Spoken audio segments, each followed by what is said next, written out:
Welcome back. My name is SGO and I have the ultimate build for you guys today. And before we get into the build, some things to know.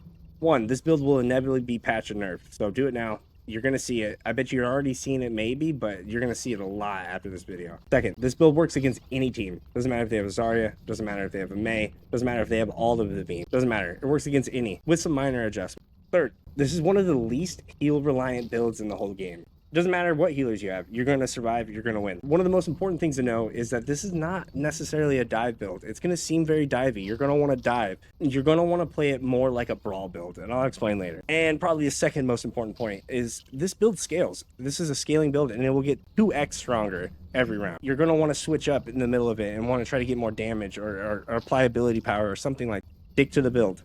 I promise, every round you're going to feel so much stronger. Not only do I promise that you'll win, but I also promise that you will climb massively. I used this to hit Legendary just the other day.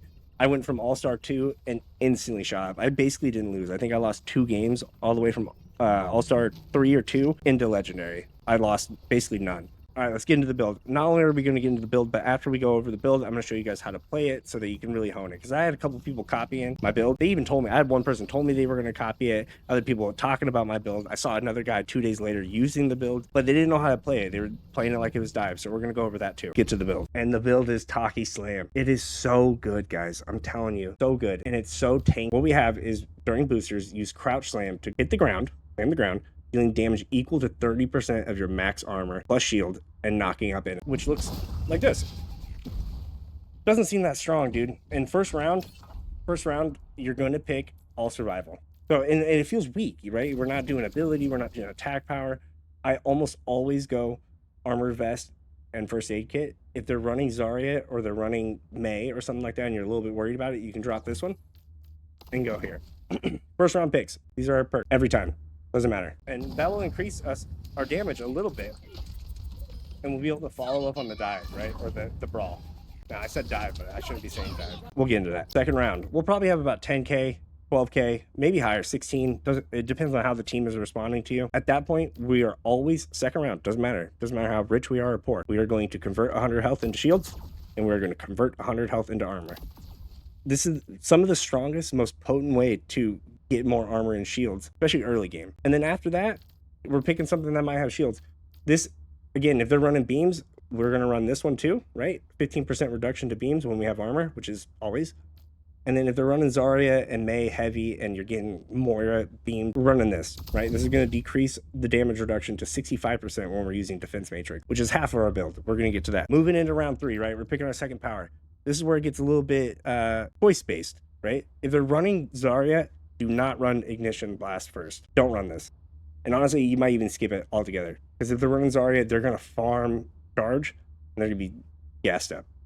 So skip this. But if they don't have Zarya, we're picking the second. That's their second power. If they do have Zarya, I would run Stat Boost. This is going to increase our defense matrix, or decrease our defense matrix cooldown when we're using our boosters. It doesn't sound that strong, but it's actually very strong. Check this out.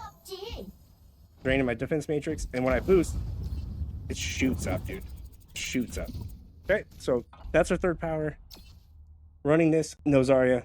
Running this, if Zarya. We're going to use both of them anyway, most builds.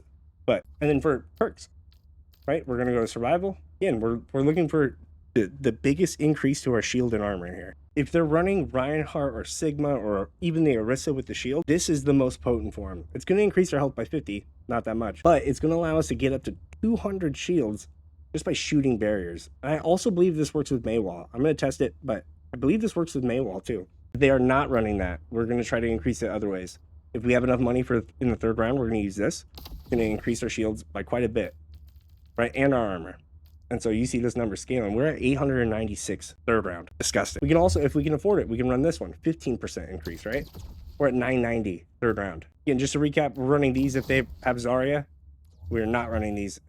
Maybe if they have Mei. Sometimes I don't even think it's worth it with Mei, dude. These are for beam teams. Might not even be worth it with just Zarya. Moving to the fourth round. Now, we don't have another power. We're not picking another power, but we're going to keep cranking up those shields. These percent increases, I've tested it, is the highest way to get our number overall the highest. So we're going to have these perks throughout the rest of the game. Now, if we can afford this and another one, I do like this one. This one just decreases overall damage, right? And it gives us an extra 50 armor. You could also pick this one. This one's also very strong. 50 shield, 100 damage at once. We restore 20% of damage taken and start regenerating our shield, right? So it's taking those big hits. And really the only weakness to this build I found is Discord from Zenyatta, which should make it hard, but really a strong Cassidy who's doing fan hammering and a strong Ashe or Freya. Those are your scary points. Zarya and Mei really don't have anything on this build. They can't pump out enough damage. Freya in particular can pump out a ton of damage, so pay attention to that. We're in the 4th round, and this is what it's going to look like. You saw the first slam, right? This is what the second slam looks like. Come on, dude. Come on. Now we're into the 5th round, right? If we had no Zarya, we chose this, right? Regardless of Zarya or not, we want this one. So if we chose the lava perk, we're going to go stat boost. We're just going to increase that defense matrix, keep that tankiness up. Because you'll notice, I mean, we're ranking up our survivability here. That's why it's not heal reliant. You're not going to be relying on your healers. You're going to be slamming down and getting out, right? For the perks, you're going to notice too that you're going to run out of space. There's not going to be enough here, and we're going to have a lot of blues. But I do like this one. This is the one I would pick 5th round, and we're done picking perks, dude. The easiest build of all time. We're done. Look how much shield and health we have. We have 1270. We might be able to adjust that a little bit, but really this is the highest number we can get of both armor and shields. You're going to want to change things around. You're going to have a lot of excess money. Just don't. Now we're moving to the 7th round because we're skipping the 6th round because we're not changing anything, right? We're going to pick this one. Defense Matrix heals you for 50% of the damage block. And really this just seals the deal for how much tankiness we have, right? Now we're going to be healing all the time because we have cooldown on our defense matrix, and now we heal on our defense matrix. Now that's the build. Recap real quick. Tokki Slam, the only point of this build. Ultimately, we're just going to increase the armor and shield. Lava does a lot of damage without any ability power. 80 damage per second is more than enough to have value. Don't run it if there's a Zarya. We're going to run stat boost to get our defense matrix more often when we're boosting, which is all the time because we're going to be slamming down in their faces. And then face tanking. We're going to use that cooldown that we have in this massive defense matrix we have to heal ourselves when we're blocking damage. That's the build in the nutshell, right? You've seen all the parts, and now we have to apply it. So I'm going to show you a couple of examples of in-game. We'll slow it down a little bit, and then I'm just going to give you an example in here. You can see it a little bit slow. Starting off with the example in here. This is our choke, the 4 doors, right? A lot of chokes are set up like this in Stadium. You're going to want to, let's pretend it's not a building too. You're going to want to dive back here and slam down behind them, right? Not really what we're going to want to do because we're going to get shot fast, and they're going to realize quickly that you are controlling space and that you are vulnerable when you do this.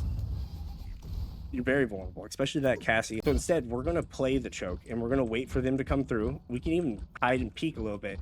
We're going to wait for them to come through, and we're going to slam down.